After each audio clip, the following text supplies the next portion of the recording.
ರಾಮ ಮಂದಿರ ಹಗರಣ ನಡೆದಿದ್ದು ಹೇಗೆ? ಹಿಡನ್ ಕ್ಯಾಮೆರಾದಲ್ಲಿ ಸೆರೆಯಾಯಿತು ಸತ್ಯ. ಹಗರಣದ ಇನ್ಸೈಡ್ ಸ್ಟೋರಿ.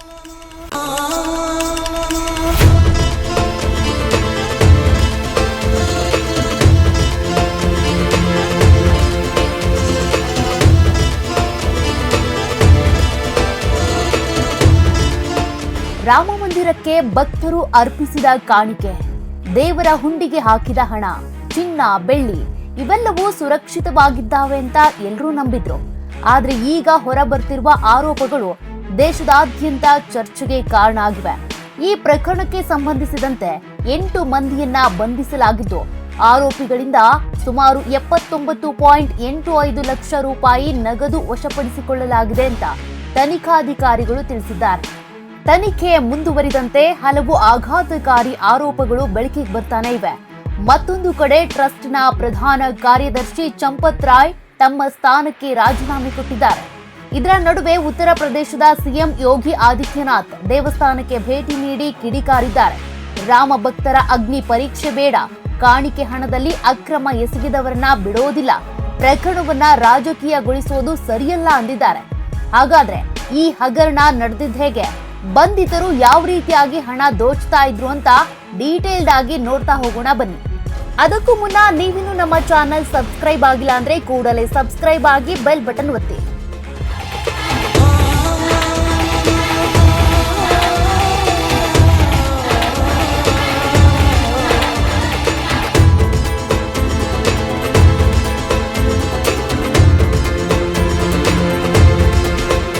ವೀಕ್ಷಕರೇ, ಧರ್ಮ ದ್ರೋಹಿಗಳು, ಧನದಾಹಿಗಳು ಯಾವ ರೀತಿಯಾಗಿ ಹಣವನ್ನ ದೋಚ್ತಾ ಇದ್ರು ಅನ್ನೋದನ್ನ ಮುಂದೆ ವಿವರಿಸ್ತಾ ಹೋಗ್ತೀವಿ. ಬಟ್ ಅದಕ್ಕೂ ಮುನ್ನ ಮಂದಿರದಲ್ಲಿ ಏನೆಲ್ಲ ನಾಪತ್ತೆ ಆಗಿದೆ ಅನ್ನೋದನ್ನ ಮೊದಲು ನೋಡೋಣ ಬನ್ನಿ.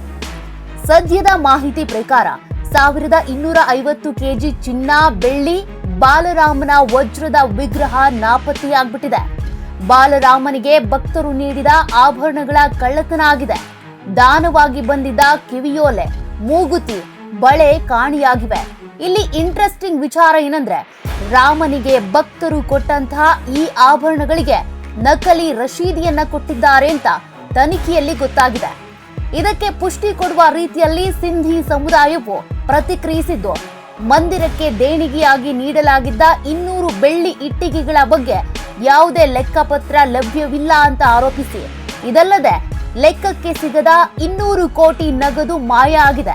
ಈ ಬಗ್ಗೆ ಸದ್ಯ ತನಿಖೆ ಮುಂದುವರೆದಿದೆ. ಹಾಗಾದ್ರೆ ಇಷ್ಟೊಂದು ದೊಡ್ಡ ಅಕ್ರಮ ನಡೆದಿದ್ದು ಹೇಗೆ?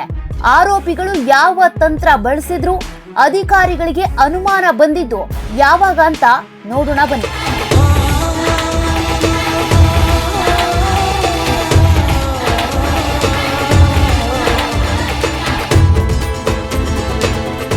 ವೀಕ್ಷಕರೇ, ವರದಿಯ ಪ್ರಕಾರ ಮೇ ತಿಂಗಳ ಕೊನೆಯ ವಾರದಲ್ಲಿ ಬ್ಯಾಂಕ್ಗೆ ಜಮಾ ಮಾಡಲಾಗ್ತಾ ಇದ್ದ ದೇಣಿಗೆ ಹಣದ ಮೊತ್ತದಲ್ಲಿ ಭಾರಿ ವ್ಯತ್ಯಾಸಗಳು ಕಂಡುಬಂದಾಗ ಶ್ರೀರಾಮ ಜನ್ಮಭೂಮಿ ತೀರ್ಥಕ್ಷೇತ್ರ ಟ್ರಸ್ಟ್ನ ಅಧಿಕಾರಿಗಳಿಗೆ ಮೊದಲ ಬಾರಿಗೆ ಈ ಹಗರಣದ ಶಂಕೆ ಮೂಡಿತ್ತು ಎನ್ನಲಾಗಿದೆ.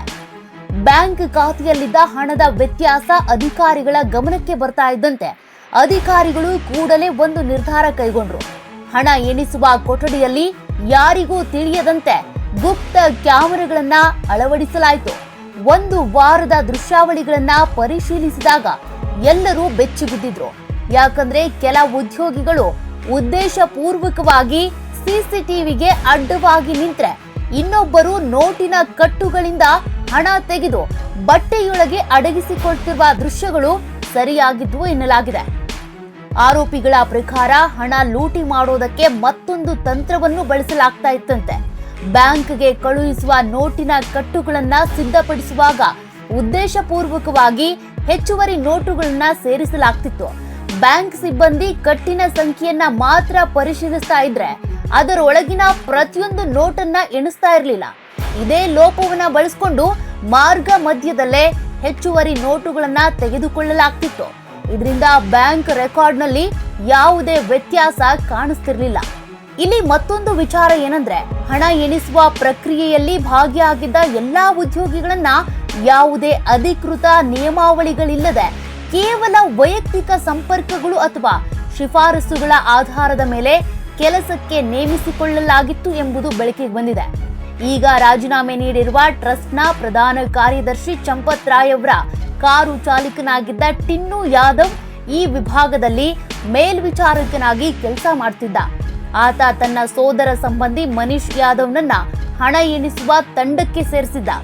ಮತ್ತೊಂದೆಡೆ ದೀರ್ಘಕಾಲದ ಉದ್ಯೋಗಿಯಾಗಿದ್ದ ಅನುಕಲ್ಪ್ ಮಿಶ್ರಾ ಎಂಬಾತ ದೇಣಿಗೆ ವೋಚರ್ಗಳನ್ನ ಸಿದ್ಧಪಡಿಸುವ ಜವಾಬ್ದಾರಿ ಹೊಂದಿದ್ದು, ಆತ ತನ್ನ ಮೈದುನ ಲವಕುಶ್ ಮಿಶ್ರಾ ಎಂಬಾತನನ್ನ ಅದೇ ಯೂನಿಟ್ಗೆ ಸೇರಿಸಿಕೊಂಡು ಈ ಇಡೀ ಜಾಲವನ್ನ ನಡೆಸ್ತಾ ಇದ್ದ. ಪೊಲೀಸರು ತನಿಖೆಯ ಭಾಗವಾಗಿ ಲವಕುಶ್ ಮಿಶ್ರಾ ಅವರ ನಿವಾಸದ ಮೇಲೆ ದಾಳಿ ನಡೆಸಿ ಸುಮಾರು 10 ಲಕ್ಷ ರೂಪಾಯಿ ನಗದನ್ನ ವಶಪಡಿಸಿಕೊಂಡಿದ್ದಾರೆ. ಅಂದಹಾಗೆ ದೇಣಿಗೆ ಎಣಿಕೆ ಕೇಂದ್ರದಲ್ಲಿದ್ದ ಅತ್ಯಂತ ಕಳಪೆ ಭದ್ರತಾ ವ್ಯವಸ್ಥೆಯೇ ಈ ಬೃಹತ್ ಕಳ್ಳತನಕ್ಕೆ ಪ್ರಮುಖ ಕಾರಣವಾಗಿತ್ತು. ಹಣ ಎಣಿಸುವ ಕೊಠಡಿಯಿಂದ ಹೊರ ಹೋಗುವ ಉದ್ಯೋಗಿಗಳನ್ನ ಯಾವುದೇ ರೀತಿಯ ದೈಹಿಕ ತಪಾಸಣೆ ಅಥವಾ ಸೆಕ್ಯೂರಿಟಿ ಚೆಕಿಂಗ್ಗೆ ಒಳಪಡಿಸ್ತಾ ಇರಲಿಲ್ವಂತೆ. ಇದನ್ನೇ ಲಾಭವನ್ನಾಗಿ ಮಾಡಿಕೊಂಡ ಕಳ್ಳರು ದೇಣಿಗೆ ಪೆಟ್ಟಿಗೆಗಳನ್ನ ತೆರೆದು ವರ್ಗೀಕರಿಸಿ ಕಟ್ಟುಗಳನ್ನ ಮಾಡುವಾಗ ಸಿಕ್ಕ ಹಣವನ್ನ ಪ್ರತಿದಿನ ಯಾರಿಗೂ ತಿಳಿಯದಂತೆ ತಮ್ಮ ಬಟ್ಟೆಗಳಲ್ಲಿ ಅಡಗಿಸಿಕೊಂಡು ಆಚೆ ಸಾಗಿಸ್ತಾ ಇದ್ರು.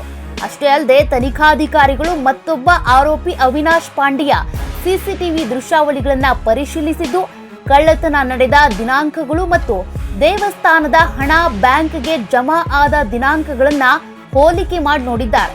ವಿಚಾರಣೆಯ ಸಂದರ್ಭದಲ್ಲಿ ಅವಿನಾಶ್ ಪಾಂಡೆ ತಾನು ದೇವಸ್ಥಾನದಿಂದ ಕದ್ದ ಹಣದ ಒಂದು ಭಾಗವನ್ನ ತನ್ನ ವೈಯಕ್ತಿಕ ಬ್ಯಾಂಕ್ ಖಾತೆಗೆ ನೇರವಾಗಿ ಜಮೆ ಮಾಡಿಕೊಂಡಿರುವುದನ್ನ ಟ್ರಸ್ಟ್ ಅಧಿಕಾರಿಗಳು ಪತ್ತೆ ಹಚ್ಚಿ ಪೊಲೀಸರಿಗೆ ತಿಳಿಸಿದ್ದಾರೆ. ಇನ್ನೂ ದುರಂತ ಏನಂದ್ರೆ, ಈ ಭ್ರಷ್ಟ ಉದ್ಯೋಗಿಗಳು ಶ್ರೀರಾಮನಿಗೆ ಭಕ್ತರು ಅರ್ಪಿಸಿದ್ದ ಚಿನ್ನ ಮತ್ತು ಬೆಳ್ಳಿಯ ಆಭರಣಗಳನ್ನು ಬಿಟ್ಟಿಲ್ಲ. ಭಕ್ತರು ಕಾಣಿಕೆಯಾಗಿ ನೀಡಿದ್ದ ಕಿವಿಯೋಲೆಗಳು, ಜುಮ್ಕಿಗಳು, ಮೂಗುತಿಗಳು, ರಾಮಲಲ್ಲಾನಿಗೆ ಅರ್ಪಿಸಿದ್ದ ಬಳೆಗಳು ಹಾಗೂ ಕಾಲ್ಗೆಜ್ಜೆಗಳನ್ನು ಅಧಿಕೃತವಾಗಿ ಟ್ರಸ್ಟ್ನ ದಾಖಲೆ ಪುಸ್ತಕಕ್ಕೆ ಸೇರಿಸುವ ಮುನ್ನವೇ ಲೂಟಿ ಮಾಡಿದ್ದಾರೆ.